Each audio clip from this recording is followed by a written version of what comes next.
Okay, so ladies and gentlemen, I'm making available here the model which provides the solution to the take-home exercise that I've asked you to explore here in class for today. And it'll be available in a moment. I'd like you to download that, and I'd like you to open it up with any logic, okay? Here we go, and it should now be visible. It is recognizable by having the longest name you'll yet see. SRS model, ABM, and SD for alternative networks, extended take-home exercise 4 solution. Okay, so you should be able to download this and open it up in any logic. We are going to use it to walk through some of the material I've asked you to explore in your take-home exercise, and we're going to use it to discuss the impact of heterogeneity in networks, on the one hand, on network dynamics on the other. I'll give you a minute or two to go get that, download it, and open it up in any logic whilst I am just preparing to open it myself here. So this model followed the guidance I gave within the take-home exercise. We elaborated the model from last time with a couple of features, most notably with a capacity to examine the relationship between the degree of an individual on the one hand and the infection count on the other. I also elaborated a little bit this histogram so that we could have more bins in the histogram, as indicated by these quantities here. The number of intervals for each histogram is associated with the histogram data object, because I want to be able to see with greater clarity the impact of model network assumptions on the one hand with the histogram we see. I finally created a graph which was a scatter plot as well, but this one was the state space plot, and the state space plot was designed to show, in contrast, the state space as discovered through the ABM versus the state space as discovered through the system dynamics model. That's one over here, which we'll be exploring. And I didn't ask you to add that in, but I did. So this model should now be available to you in your browser. So I'm going to go run it, and I'm going to run it with a set of different networks. Yeah. Can you set the model to download? Sure. It's not set to that right now? Okay. Okay. Okay. I appreciate knowing about that. I thought I had done it, but I have to confess that I uploaded it a couple times because of slight modifications, etc. So let me go do that. You're absolutely right. It should be set to force download. And here we go. And it should be now available to download. Okay. Anyone else having problems beyond that? Okay. Okay, so having loaded that model up, downloaded it and loaded it up, you should be able to run it, and run it in particular for different networks. And those different networks with which you ran this model should exhibit different properties across the different graphs. So which of those networks that we examined, scale-free, small world, distance-based, ring lattice, Poisson random, in which of those networks was the behavior elicited in the agent-based model for transmission across the network the most similar to the system dynamics model? Yeah, it's a random network, the random network. In that case, we had something pretty close to random mixing within the agent-based model, any two people were connected within the network of people with equal probability, regardless of who else they're connected to. You know, commonly networks amongst humans have a lot of triangles. So if A knows B and A knows C, there's a pretty good chance B knows C as well. So if I have a good friend, the chances are we have some friends in common. Here, any two people are connected regardless of where they are in the network. It'd be as if, you know, you are connected with people worldwide with equal probability. You're no more likely to be connected with someone who's you know, in your same apartment or same dorm as someone across the world. When we see that sort of situation, it's quite similar to what we get in a system dynamics model, an aggregate system dynamics model, when we assume that people mix randomly. That when we have susceptible, their contacts with other people have a fraction of people who are infected amongst those contacts, similar to the whole population. You assume people are well mixed, that I'm not contacting people in just my corner of the world who have a very different prevalence. I'm contacting a random sample of people out there from the broader population. And what we see for this is a situation where the number of people to whom a given person is connected versus their neighbors are connected are actually very similar. This is for the connections that they have, and this is looking at the degree of their friends' connections. So the connections of the index person, the person we're considering, fall within a certain range, a pretty tight range, in fact, between 15 and between about 3 and 20 here. In their friends distribution, the contacts, the number of connections possessed by their friends, in other words, the degree of their friends, is not that different in its distribution. It's a little bit higher for the friends. It's a little bit higher because a friend who has more connections is more likely to be mentioned several times. So the people that are well connected are oversampled, as it were, in this histogram, which provides a histogram of the number of connections that different people have within the population as a whole and within the friends of those people.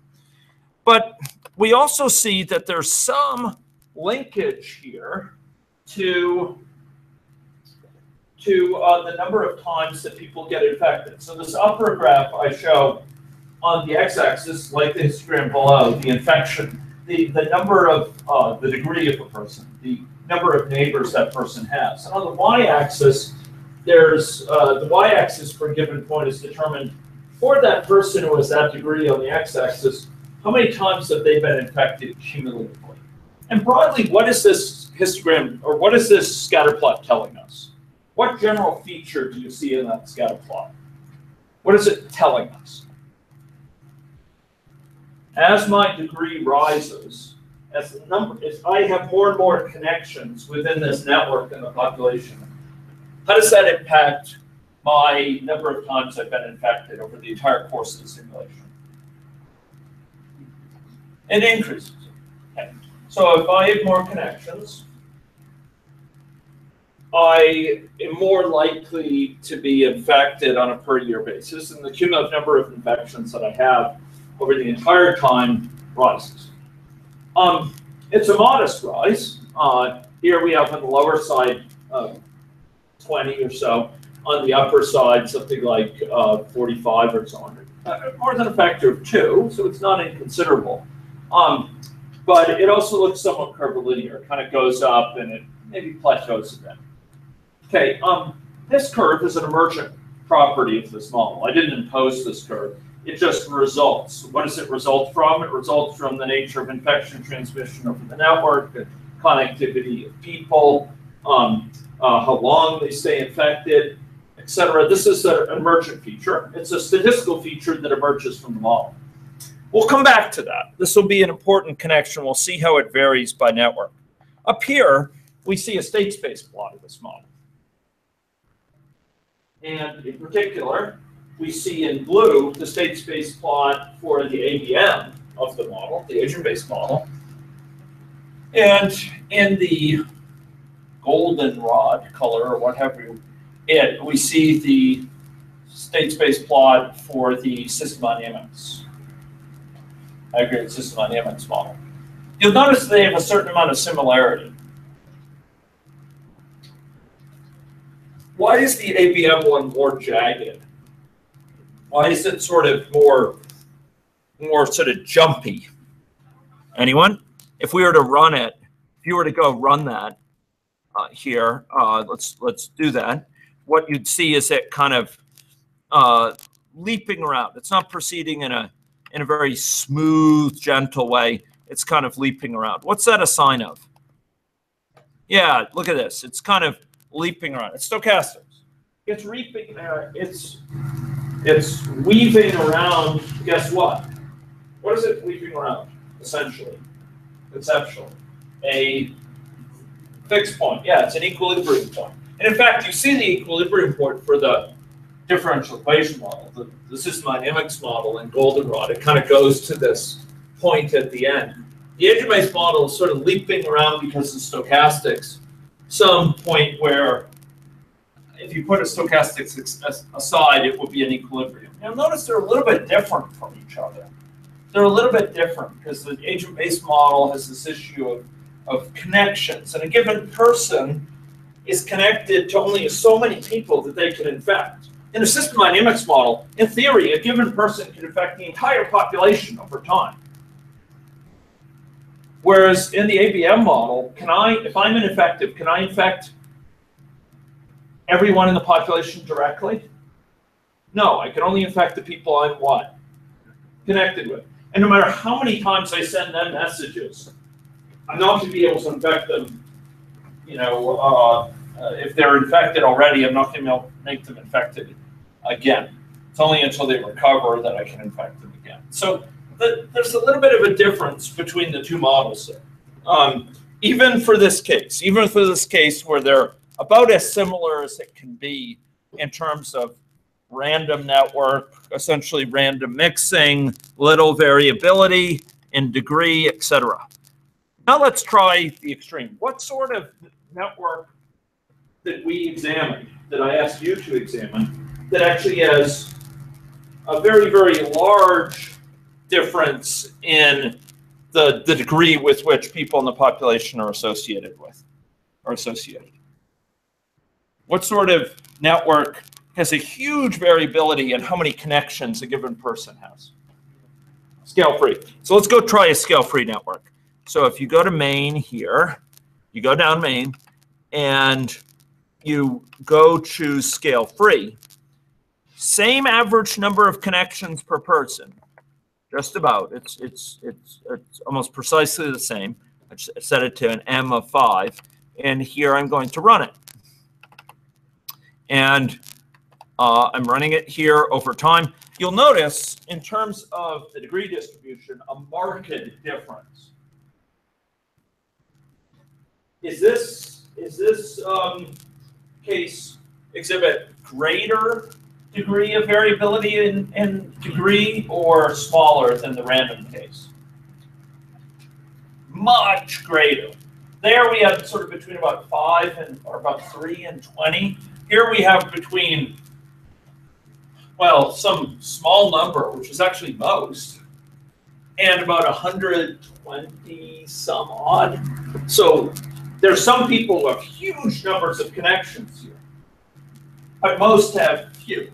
So property of the scale-free network. More than that, ladies and gentlemen, we see above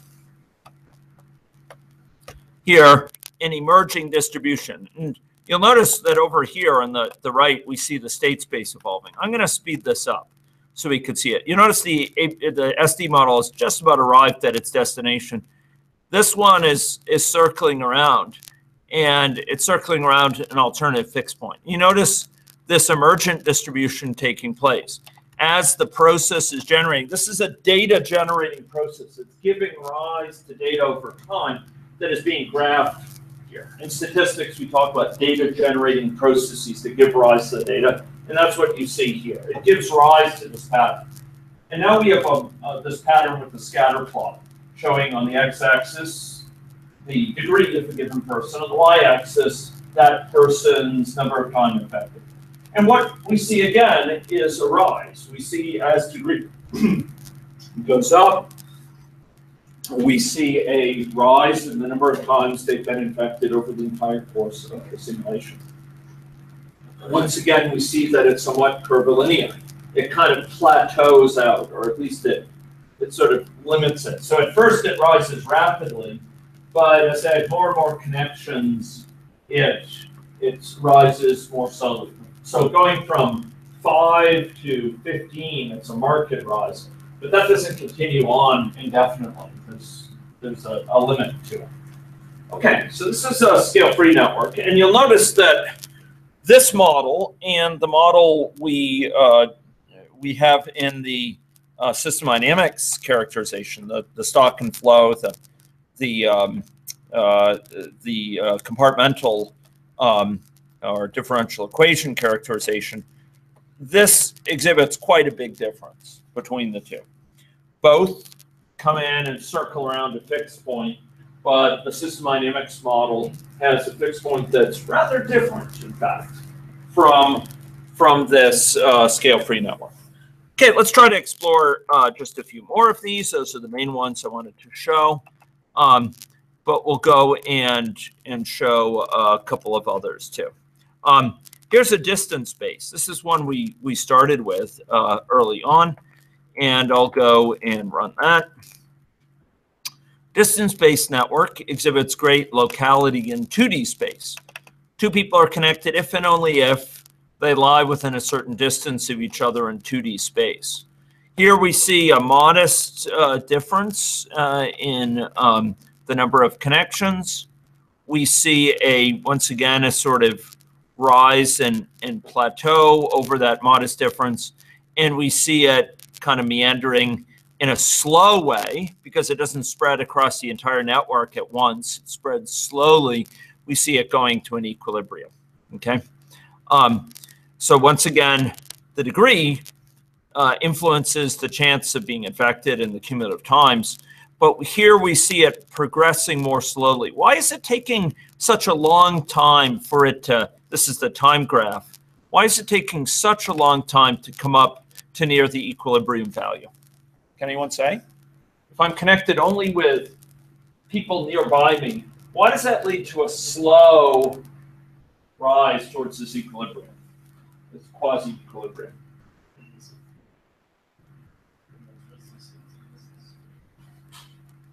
Yeah, so there's the network provides the limited connectivity in the network. The fact that I'm only connected with nearby people limits how quickly it can spread.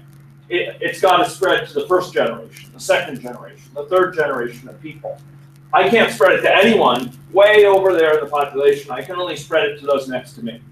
And in order to get it beyond that, the people near me have to get sick and spread it and get sick. And each of that takes time. It takes time for me to infect them and for them to then pass it on to someone else. So it's a slower mixing. It's a slower sort of movement within the network. So here we see a situation where we have a very slow mixing. Another case of this, what other thing is very local transmission? Can anyone tell me? Sorry? Yeah, ring lattice, and also small world if you set the parameter long enough. So if we went to ring lattice, I don't think I asked you to look at this, but if I went to ring lattice here, and I got to be careful about the definition of this with the ring lattice, because AnyLogic used to have an issue where it would interpret it off by a factor of 2. I want to see here. Here, basically, it's hard to examine any sort of impact on degree. Why is this histogram so weird looking? Everyone has the same degree. Every single person in the population is the same degree. Will this infection spread quickly or slowly? Well, take a look at this. Here's the ABM back here, and the SD one is way up here at the same time. Same basic parameters. It's coming towards its equilibrium. The ABM is way down here. And it won't be there forever. If we do it very slowly, it will move along. But it takes a very long time. Why is it taking a long time? Because I can only spread it to my neighbors, my 10 neighbors. And they can only spread it to theirs. They can only spread it to theirs. And there's a big overlap. So here it takes a very long time. How about a small world? What's the difference between a small world and a ring lattice? Can anyone tell me? Yeah, small world has some random connections. It has some connections. Most of the connections, let's do small world, most of the connections are to people nearby me, 95% here. But a few of the connections are to people across the world, picked at random, like as in a random network. So it's kind of like a weighted combination almost on the one hand of a ring lattice, where you're connected purely locally, and with a small bit of what thrown in, of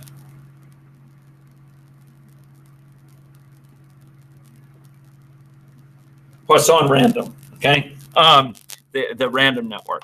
Small bit of that. Random network doesn't care where you are. You have an equal, A and B have an equal chance of being connected no matter where each of them is. And a small world is like combining that with a ring lattice network. You'll notice there's incomparably faster transmission. Why? Why does it go so quickly here? Look at that. It's not as fast as the system dynamics model or as a pure random, but it goes up very quickly compared to a ring lattice, even though this is 95% ring lattice. Why does it go up so quickly? I'm highlighting this sort of time between 0 and 100 as how quickly the blue line goes up to reach its equilibrium. Why is that in the ABM? Yeah, you can reach way across the network. Just a few connections is all it takes to send the sparks flying and start the fire across the network. So here we have a very rapid evolution. You'll notice that the degree distribution is limited here, but this has something much more similar, both in the limited degree distribution, but especially in terms of sort of faster mixing compared to ring lattice. There's elements of random mixing. Okay. So these were the networks, and you could see they have an impact on state space as well as on other elements such as the degree distribution, etc. So, ladies and gentlemen, I'd like to talk through a little bit about some of the implications of this on the spread of infection. I actually already uploaded some slides on this if you'd like to follow them. Last time we kind of went through this with a different model, but we talked about sort of distance-based networks and ring lattice, etc. I'm providing this for your interest. I note that with random networks, we can get things quite similar to what we get out of a system dynamics model. Much of my lecture is going to be about scale-free networks, and I'm going to come back to them in a minute.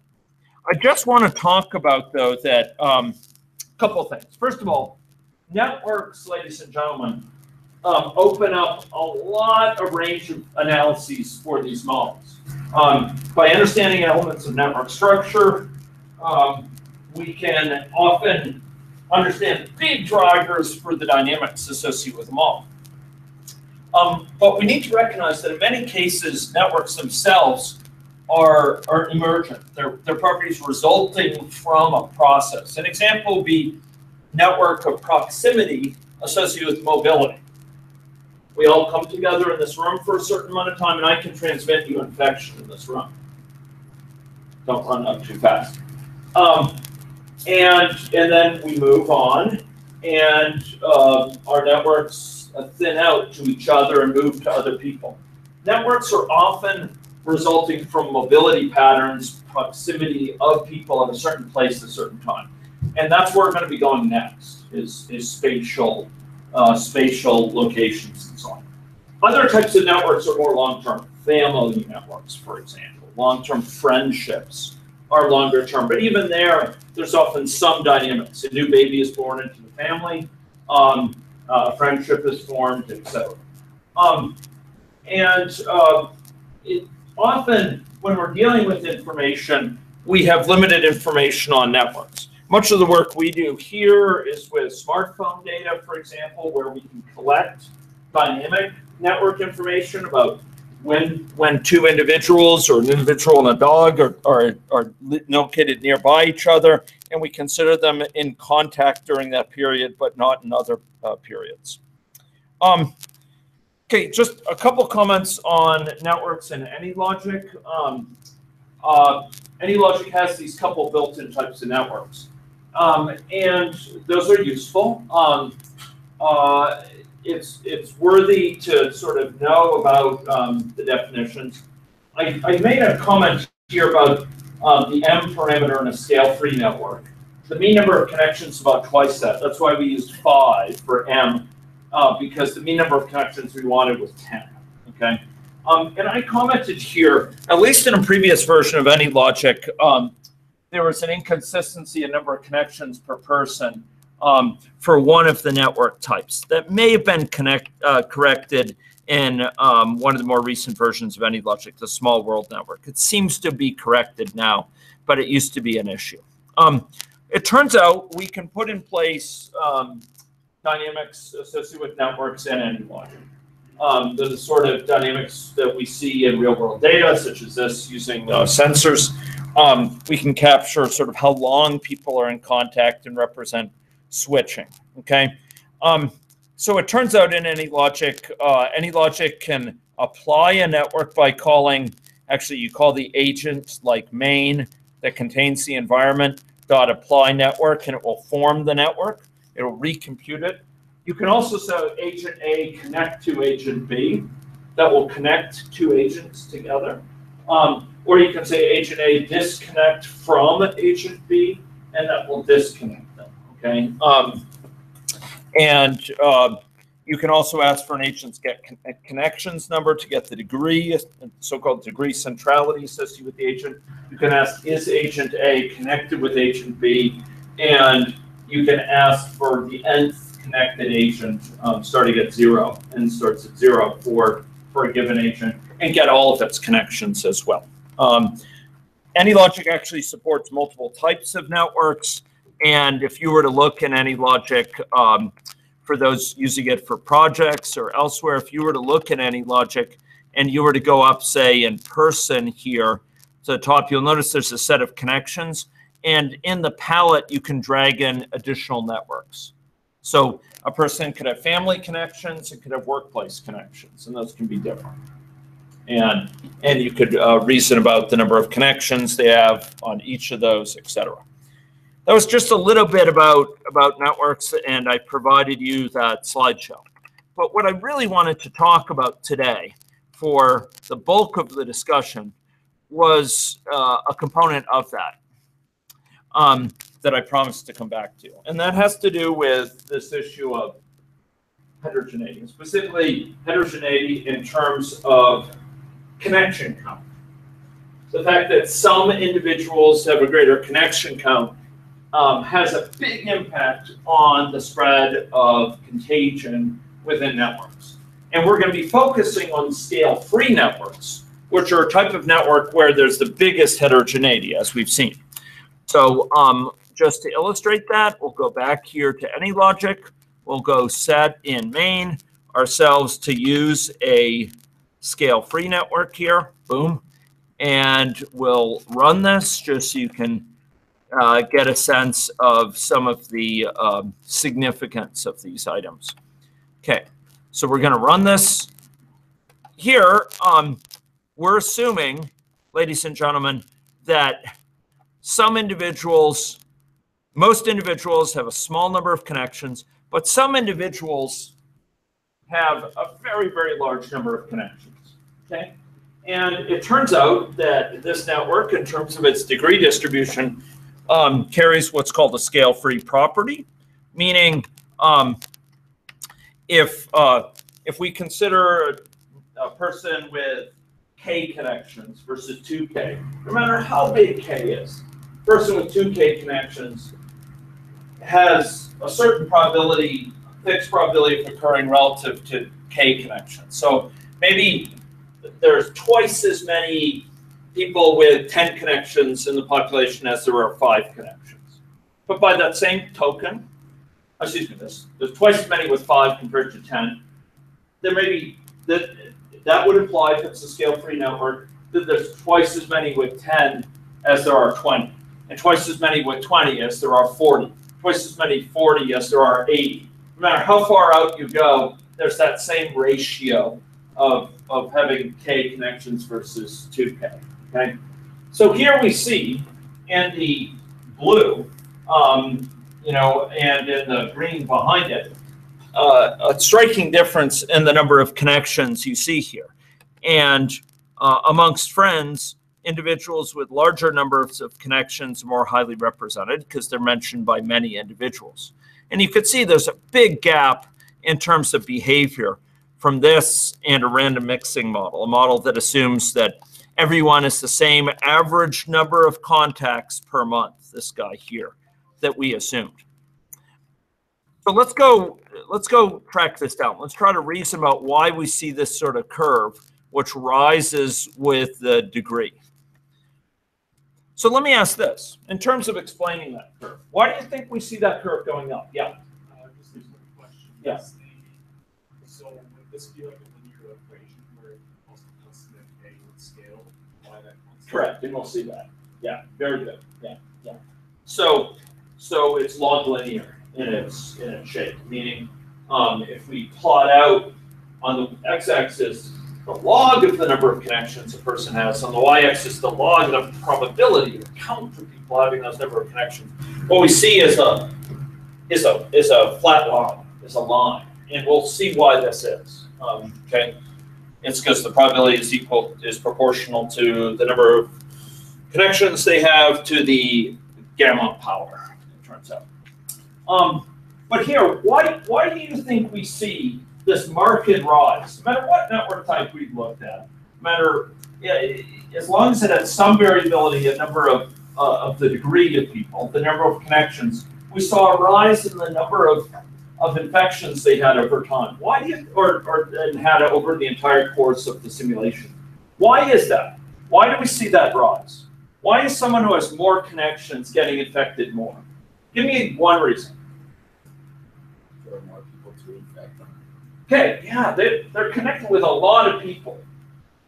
And so they're more likely to get infected in the first place. They're like a magnet for infection, right? They know lots of other people, and if any one of those people gets sick, they have a chance of getting sick. So if you have 120 connections way out here, this guy in the upper graph, that green point to the far right, if you're that person, if any of those 110, 120 connections get sick, you're now at risk of getting sick if you're susceptible. Compared to someone who has 3 connections or 2 connections or what have you, you have a very small chance of getting sick compared to that person with 120 on a per case basis. So that's one reason that those people are very important. They're much more likely to get ill here, to get infected. Now, there's another reason that those people are in these models, and more, it's not models, in these processes in the world, because this is a very important type of process in the world on these scale-free networks, which characterize a lot of our networks in the world. You see that. Why else would those people with lots of connections be very important? They can infect tons of people. So not only are they magnets for infection, they're more likely to get infected. They're more likely to pass it on if they get infected. So they're like super highways for infection. We call them hubs. They're super highways for infection. They draw out these things and they pass them on very quickly, very effectively, very efficiently. Okay? So these individuals way out here on the right-hand side, have way disproportionate impact. Maybe one of those individuals might do the work in terms of infection spread of 100 of these individuals down here. Even though these individuals way out here on the right side in terms of number of connections are comparatively few in the population, we can barely see them here, they have a huge impact. They're the tail that wags the dog. They have an overwhelming impact on what goes on in this, and they can allow an infection that would otherwise disappear from the population. It stays alive because of their presence, of their continued presence. So, you know, we can't just focus on the average person. You know, the average person who has a certain number of contacts per month, or the average person in terms of their degree of meeting others, or the number of connections they have in the network. We have to think about the people who really swing the situation, which are the people way out there on the right-hand side. Those are the individuals who are sometimes termed the core population, the hubs, and those are the ones that make all the difference here. Okay, so let's talk about this more. So it turns out that, before I share certain slides, by copyright restrictions in terms of posting them, I have to be careful to redact them.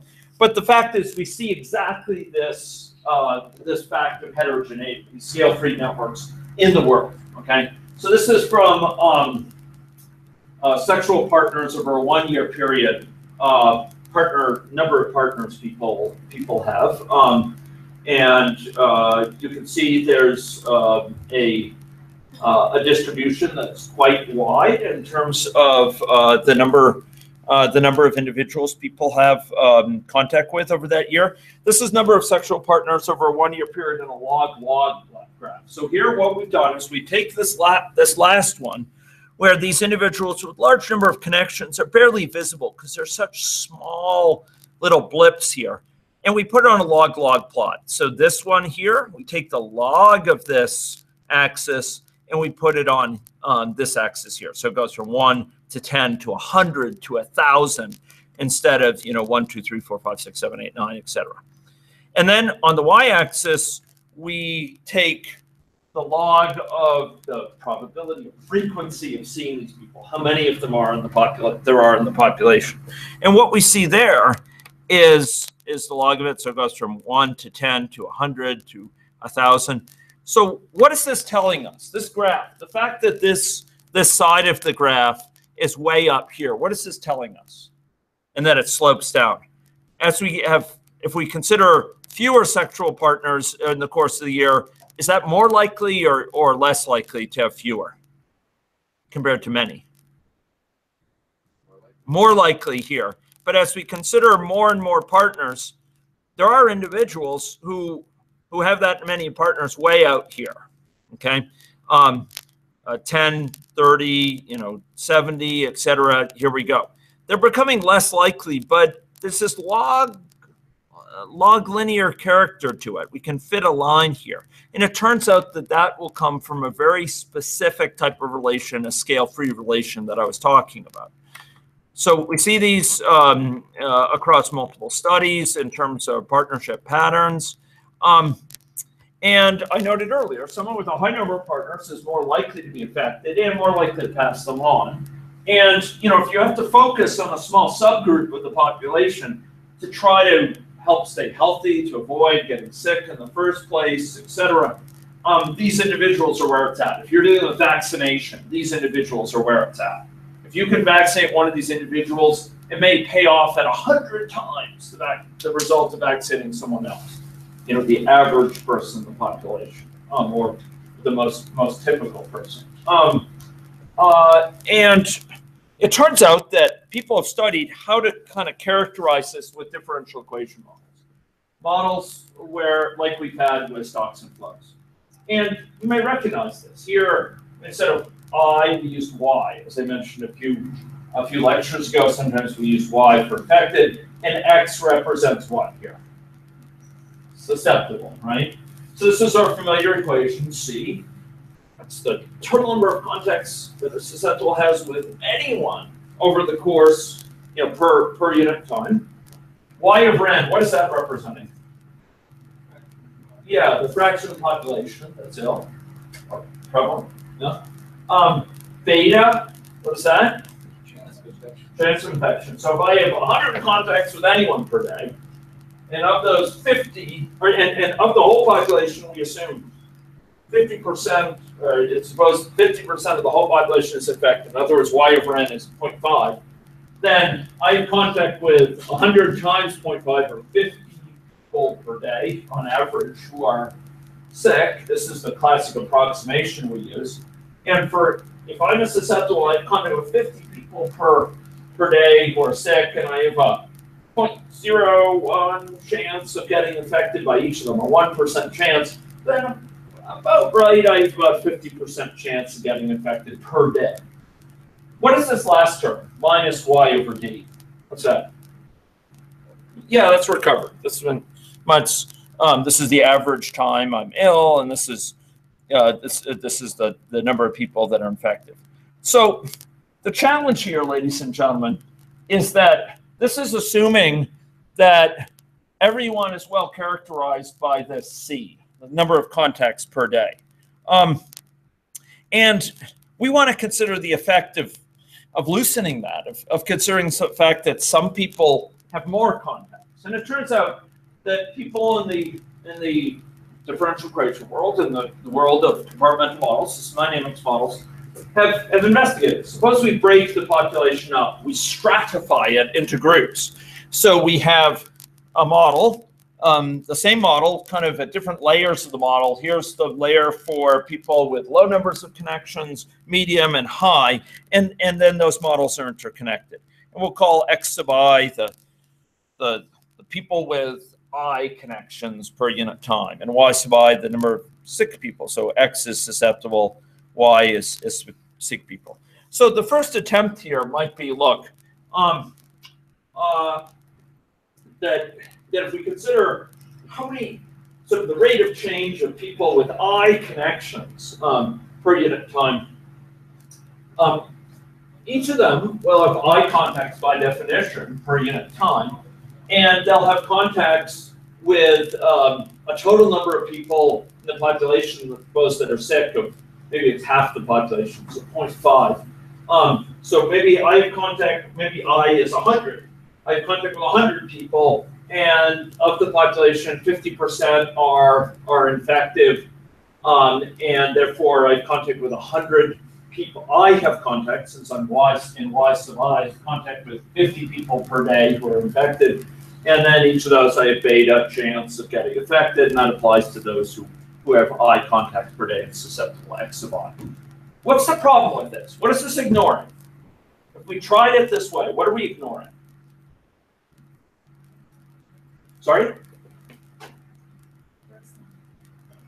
Okay, births and deaths. Okay, we're not considering births and deaths. That's true, and that would alter this. Suppose we're considering a fixed population and a sweep of a infection through a population like flu. It's occurring at such a short time. Generally, we omit births and deaths because the idea is it occurs so quickly. There's not many births and not many deaths. But fair enough, we are ignoring that here. That's actually not the main thing I want to emphasize, though. What else is this ignoring? Directly related to infection. This is assuming, okay, so I'll give you a hint. It has to do with this term, the middle term, the one in parentheses. That's the total fraction of the entire population that's infected. Why is that not quite right? So I suppose I have contact with 100 people. Why is it not quite accurate to say that the fraction of those contacts that are with people that are infected is given by the fraction of people in the entire population that are infected? Because people who are highly connected are going to be connected to other people who are highly Yes, yes, that's exactly it. Or to put it this way, if we consider my contacts, I could be having, even if I'm not much, even if many of my neighbors are not highly connected, when I have contacts, they tend to be with people who also have lots of contacts, because those are the people who are available for me to contact. Those are the people that I can contact. They're people who are having contacts themselves. So I'm actually I may not only be having many contacts, I'm having those contacts with other people who often have many contacts, because those people are disproportionately represented in the number of contacts. So I won't go through this all mathematically, but the problem with this assumption that we're assuming everyone in the population is sort of equally likely to be contacted is that just ain't so. We're more likely to contact people who have lots of contacts. And those people who have lots of contacts are more likely to be what? Infected. Good. Good. Fine job. Okay. So, ladies and gentlemen, we have to consider the fact that, okay, wait a minute. Each of these people we're contacting, we gotta weight it more heavily towards what fraction of the people, not just what fraction of the whole population is infected. We need to consider what fraction of different subgroups are infected, reflecting the fact that we're contacting people with who themselves has more connections, as Y sub J, have more connections, J. So our connections are highly weighted towards those with people who have lots of connections. We have very few connections with people who have only one connection at all. But if there's someone out there who has 1,000 connections per day, we're probably having quite a few of our contacts with them. We're having disproportionate number of their contacts with them. So it turns out that if you derive this, you can make an analogy. It's kind of like having a force of infection set by this. This is the sort of probability that will get infected. And it turns out that we can argue that this is like a normal SIR type system with a certain contact rate and with a certain R0. Does anyone remember what R0 is? I'm trying to emphasize these things because there will come a time where you want to remember what it is. What is R0? Basic reproductive number. So it represents what? Okay, so if I'm an infectious person, I'm surrounded by people, all of whom say are susceptible. How many people will I infect before I recover?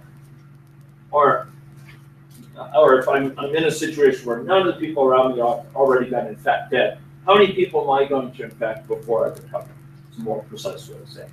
So here it turns out that we're getting a equivalent to R0 that's similar to this, what's called the second moment over the expected value of the second moment over the first moment, okay? And I won't go into it, but it's like having a situation here where we have C, the rate of contact per unit time, not just equal to an average rate of contact over the population, but an average rate of contact plus the variance in the rate of contact over the average, okay? I'm not going into this in detail, but the point is that we can take a system dynamics model and have it approximate this situation where we have variability, particularly variability that I tend to have. There's people with different numbers of contacts per day, and those contacts are disproportionately had with people who themselves have many contacts per day. And it turns out if you do all the math and turn the crank and so on, you get a situation which is similar to what we get with a normal system dynamic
the chance of having k partners, and gosh, this got horribly mangled, is k to the minus lambda. Okay, it's k to the minus lambda.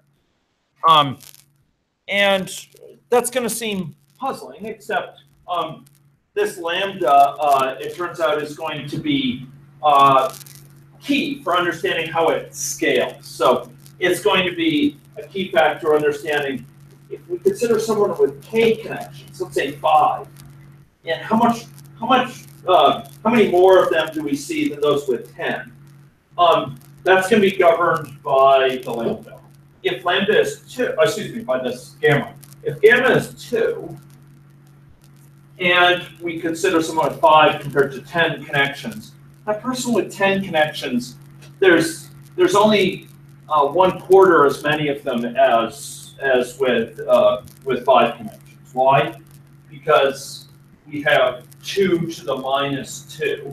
The minus 2 in the exponent comes from the gamma, and that's 1/4.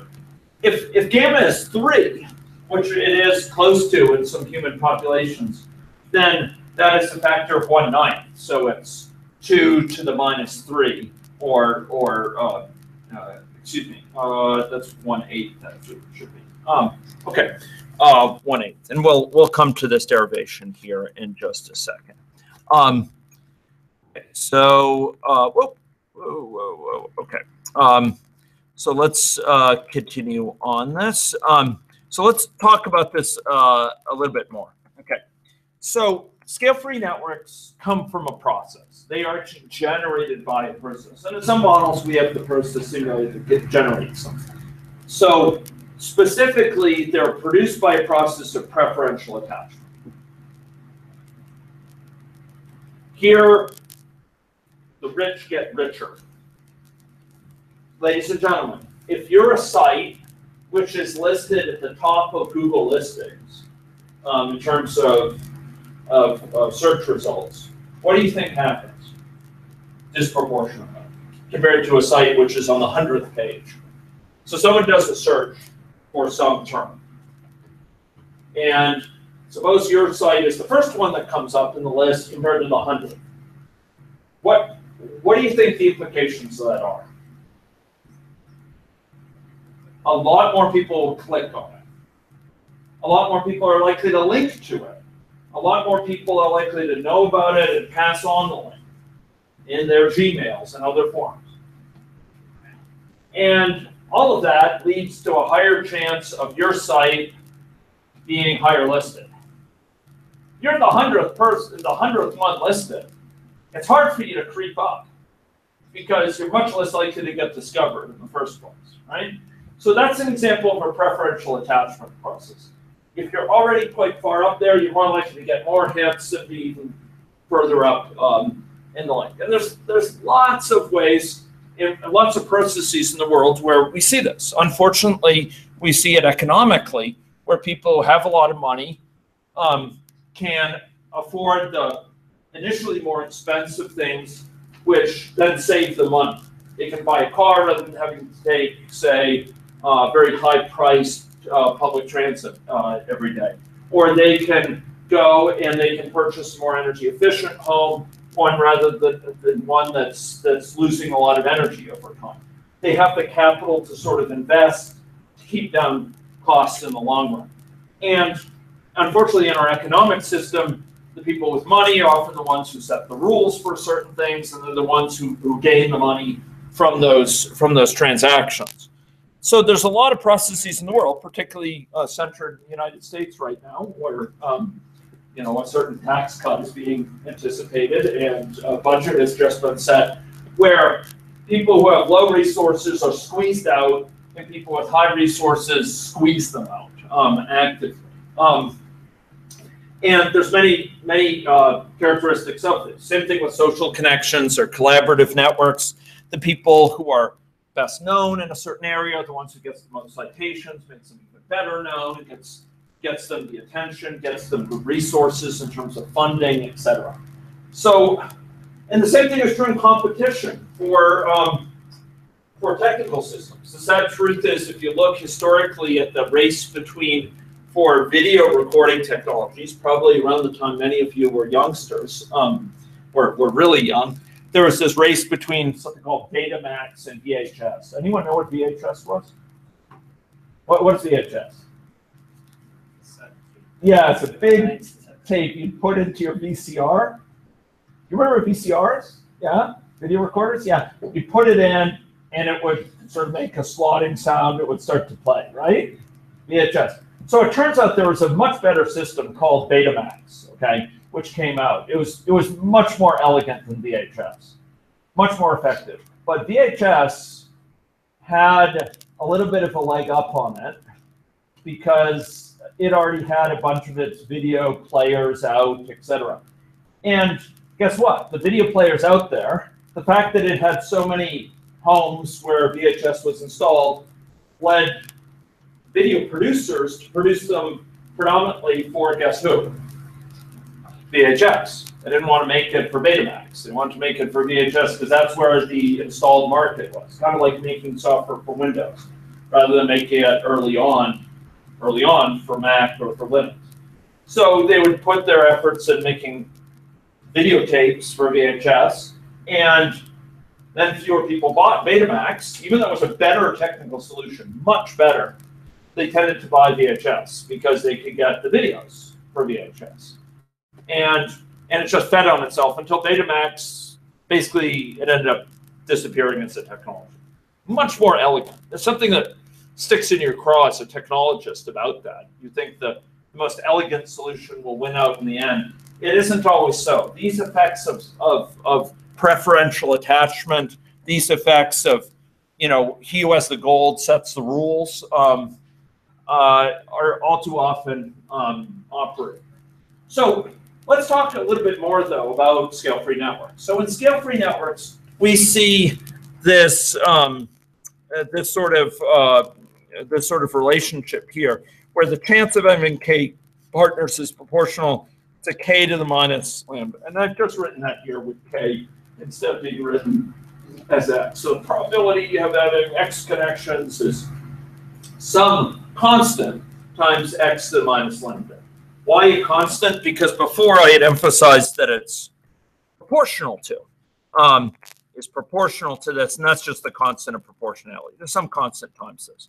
Now, if we think about this, suppose we were to now plug in. We were to say, okay, let's consider 5 connections instead of 10. We have some probability of 5, and now consider the probability we have 10 connections. 2 times 5. Well, what is that? Well, it's equal to the same constant c times, we just plug in for x, alpha x, so that's 2 times 5 to the minus gamma, and that's equal to c, that constant c, times alpha to the minus gamma, which here is 2. Alpha is 2. I'm considering 5 versus 10, so alpha is 2 here. So it's 2 to the minus gamma times x to the minus gamma, which is just basically a to the minus gamma times what it was for x. So if we consider x versus 2x, we get a probability that's alpha to the minus gamma times probability of x. So in short, probability of 2x is equal to alpha to the minus gamma times the probability of x. Okay, and that's what we're interested in. Now, this is actually a little bit confusing how it's written there. I apologize for this, but I'll just write it like this. So if we consider scaling it by 2, we just get 2 to the minus gamma times the probability of what it is for the unscaled number. So no matter how far we go, if we consider 100 connections versus 50, or we consider 1,000 versus 100, it's always the same ratio. Always that same ratio of the likelihood of observing the larger number by that factor of 2 versus the original number. So if someone with 10 connections, if you're half as likely to find someone with 10 connections as 5, you're half as likely to find someone with 1,000 connections as 500. Half as likely to find someone with 10,000 connections compared to 5,000. It's turtles all the way down. No matter how far out you go, it's that same ratio probabilities, okay? And it turns out that we can get power law scaling from many, many features. And we see it in many systems. The structure of the internet is structured in a power law sort of way with scale-free networks. We see it in commercial realm with companies and their distribution networks. We'll see it in terms of, in fact, the structure of software systems. The software systems we build, if you perform metrics on it, some of it is power law type scaling. And there's some features of scale-free networks. And it turns out we see it in the human realm in terms of contact patterns. So we have something like this. And if you take P of X and this, and you were to put it on there, you'd get something like that. Or let me put it better. I don't know why I didn't do this initially, but I will do this. If we have something like this, we will get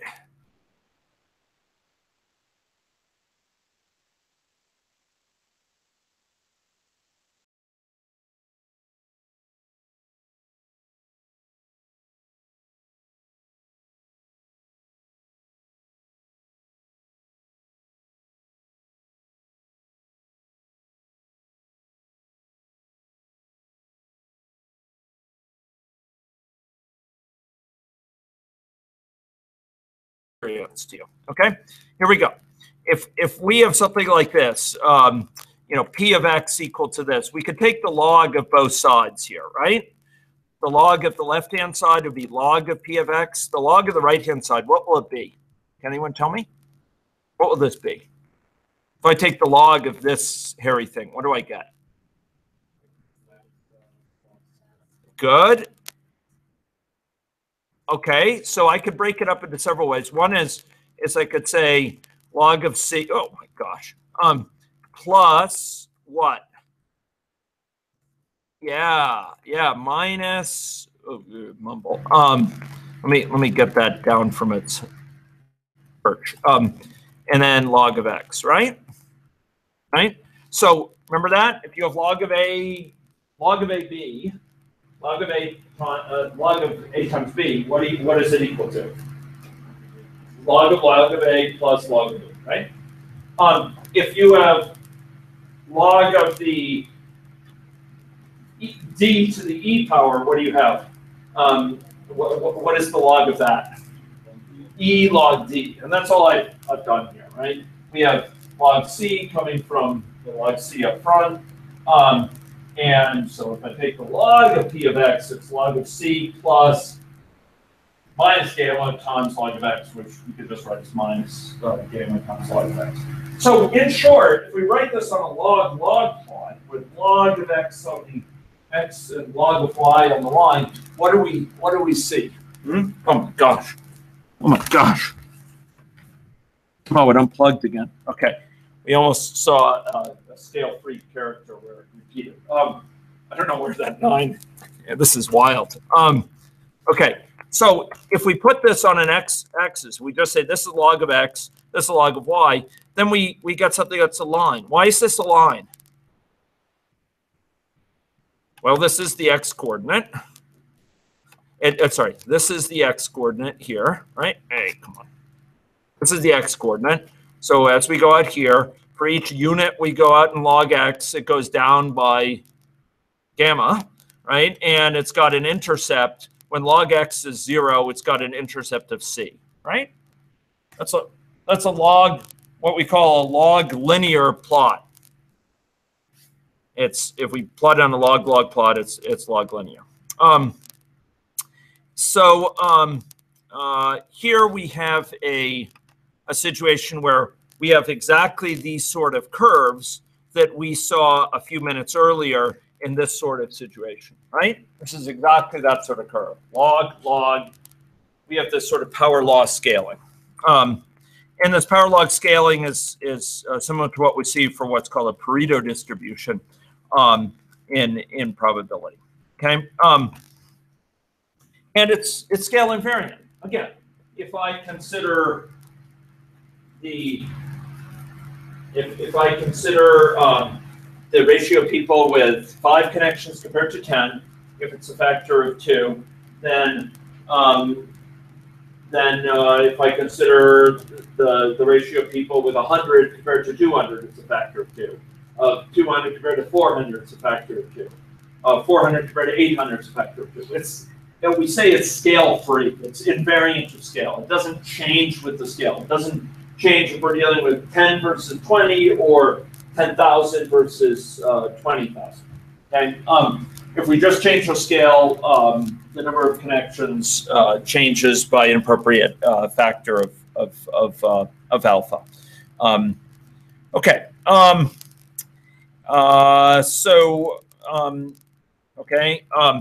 And it turns out that if we consider these sorts of distributions, we can derive from them a probability distribution. The probability distribution, remember, is proportional to x to the minus gamma.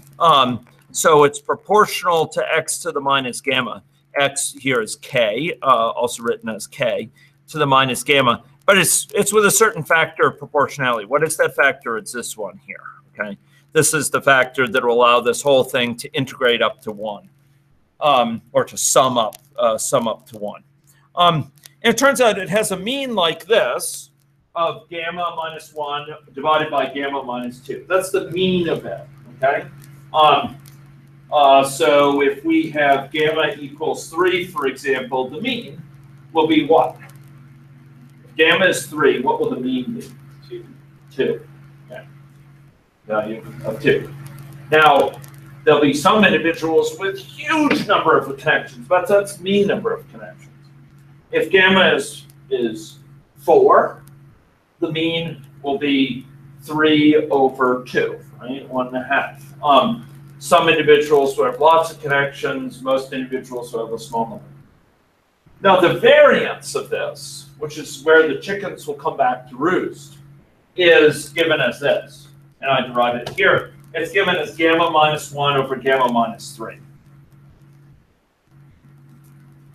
So what does that tell us? If most human networks have a gamma of somewhere between 2 and 3, what is that telling us about the variance?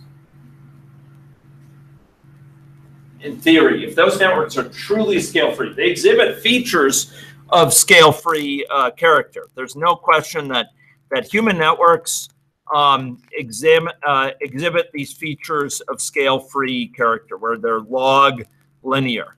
You plot out log versus log, and they are often straight. It turns out that this variance is only valid, it only exists, it only has a distribution that's truly power law distributed, only really has a meaningful variance if gamma is greater than 3. If you have a system where it's between 2 and 3, if that's truly scale-free, the variance is gigantic. Well, it doesn't exist. And for human systems, variance can be gigantic, essentially. And that's very important. The fact that the variance is huge, the fact that it basically doesn't converge for gamma less than 3 for a theoretical network, and for practical networks, the variance is gigantic. It's just massive, even though it doesn't quite fit at the upper end to a scale-free network because it runs at people, counts of people. It turns out that the variance is actually huge. Why is it important that I say that the variance is important in terms of infection spread? Well, do you remember this point earlier? Do you remember this point earlier, that if we consider the number of connections that people have, I argued that if we have variability in the number of connections, ladies and gentlemen, variability in the number of connections that people have, it's like having an effective C, contacts per unit time, that is not just the average across the population, it's the average C plus, what's this term in the numerator? The variance. If this variance is gigantic, ginormous, that will lead to this correction factor, m plus variance over the mean, being absolutely huge. And what it means is that the effective C, the C that kind of empirically applies, it's not just the average contact rate that, if you went up to each person in the population, you find out their contact rate. That's not going to give you what you need, because that's not capturing the fact that it's not the average person that's the critical thing. It's those with lots of connections. It's the people who have disproportionate number of connections, because they're the magnets for infection and they're the ones who pass it on. They're the ones where the action's at. They're the ones which allow the infection often to stay circulating, where otherwise it would disappear. They're the ones that allow the system to have very high rates of infection spread, even though most individuals aren't carrying that infection. So, ladies and gentlemen, when we're dealing with real differences in the contact rates across the population, we can't simply average the contact rates and assume, oh, that's the contact rate of an average person, and we'll use that in our simulation. It gives grossly misleading results if you have big variance. What you instead need at the least is a correction factor, and this correction factor is ginormous if you're dealing with scale-free networks, where gamma is between 2 and 3. That's going to be a gigantic thing. So it may double your effective contact rate. It may multiply by 4 times. And literally, it may allow the infection that would have died out, you would think it would die out based on average contact rates, to actually circulate, actually stay circulating. And there's quite a few infections circulating, ladies and gentlemen, that are like that. Where most people in the population are not much at risk, per se. They're not putting themselves out there at risk. And if you looked at the average people in the population, you think there's no way it's going to exist. There's no way it's going to continue. It's below, we're going to have herd immunity. It can't propagate efficiently enough. The average person infects fewer than 1 person. If you're just considering R naught as beta times C times D, where C is the average number of the population taken, or the average rate of contact taken naively. But it turns out that misses the point. The point, ladies and gentlemen, is not in the averages.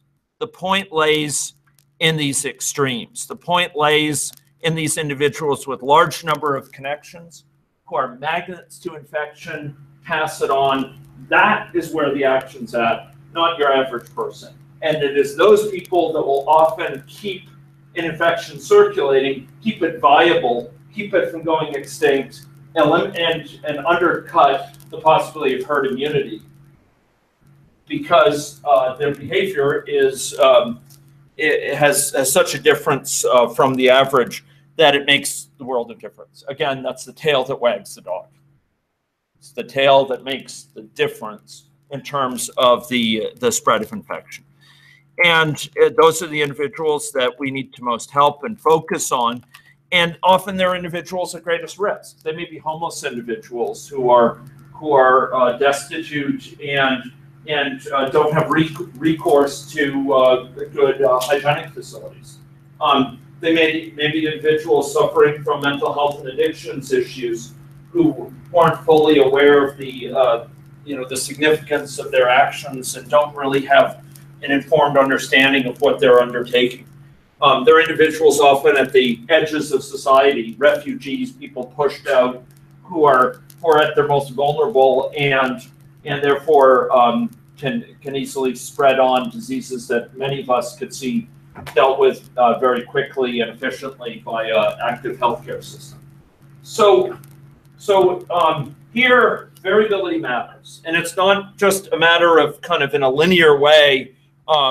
We can deal with the average in some direct fashion, but we got to deal with the extremes. We got to deal with individuals who are at great risk of attracting infection and of passing it on, and that collectively, even though they're a very small segment of the population, can lead to big differences from what we'd expect in terms of the degree, the level of infection seen in the population on the one hand, and big differences in terms of reversing the possibility of infection dying out and instead allowing it to still circulate.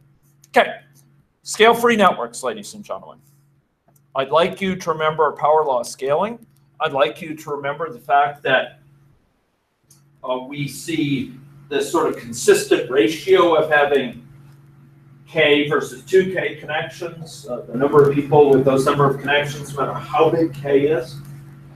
I'd like you to remember the fact that a lot of human systems, natural systems and artificial systems, are actually exhibit these sort of power law networks, and that if we or scale-free networks, and if we plot them out on a curve, what we see is a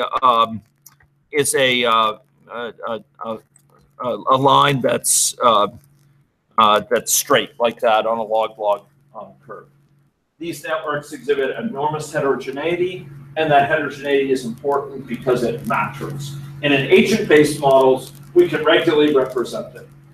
We can represent it because each individual can be associated with certain characteristics specific to that individual, such as their number of connections, their rate of connections, etc. It's no problem.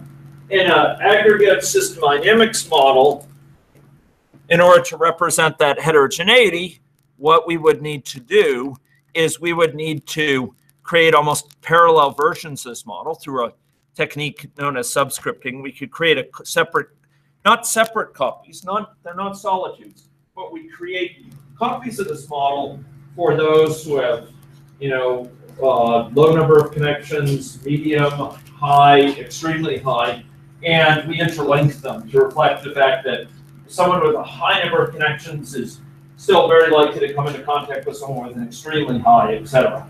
We basically have to duplicate this model, the stock and flow model, for different levels of connections, have them interlinked. And that's fairly readily done through a process called subscripting, which is very similar to what we saw in our presentation, where we subscripted along these lines. We're breaking it up into categories and reasoning about their interactions with each other. Okay, that's all for today, ladies and gentlemen. I am going to provide a take-home challenge related to this for Tuesday, which I'll be posting within the next day or so. And that's going to reinforce a little bit of the skills that we've been developing. And I'll look forward to releasing over the weekend the third problem set, the third assignment. Okay? Thank you very much.